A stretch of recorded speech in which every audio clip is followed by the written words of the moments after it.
Good morning from NASA's Johnson Space Center. This is Mission Control Houston inside the International Space Station Flight Control Room. Team of flight controllers here has been on console since about 7 o'clock this morning Central Time and is watching over all of the activities aboard the International Space Station, those activities of the Expedition 34 crew. The crew on board the International Space Station consists of Commander Kevin Ford from the United States and two Russian cosmonauts, Oleg Novitsky and Yevgeny Tarelkin. Novitsky and Tarelkin on their first flights into space, and Ford on his second. All three, however, on their first long-duration voyages into space as part of Expedition 34. Kevin Ford flew previously on STS-128, a space shuttle flight, as part of the assembly sequence of the International Space Station. The three crew members have been on board for 43 days now, 45 days total in space, and 18 of those now as Expedition 34. They are eagerly anticipating the arrival of three additional crew members. Those three crew members made up of Russian cosmonaut Roman Romanenko, Canadian Space Agency astronaut Chris Hadfield, and U.S. astronaut Dr. Tom Marshburn.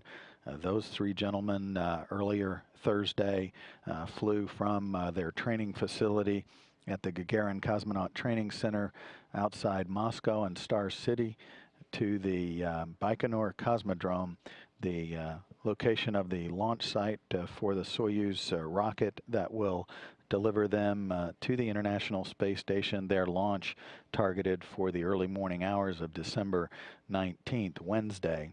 They arrive at the station 2 days later to join Expedition 34.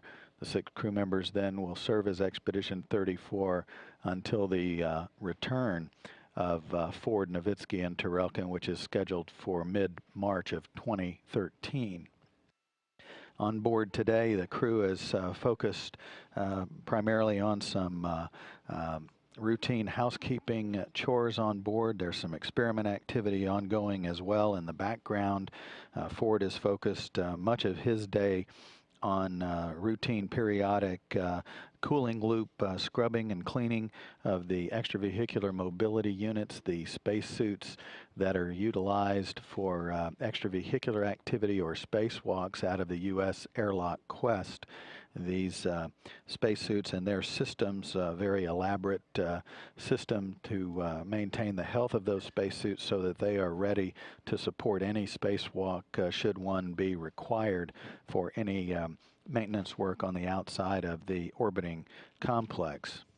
So a busy day for the crew members once again this Thursday aboard the International Space Station. They wake up at midnight Central Time and go to bed each afternoon about 3:30, and in between they have various teleconferences with the ground, the flight control teams on the ground, to support their timelined activities and also to review what's in store for them on the following day.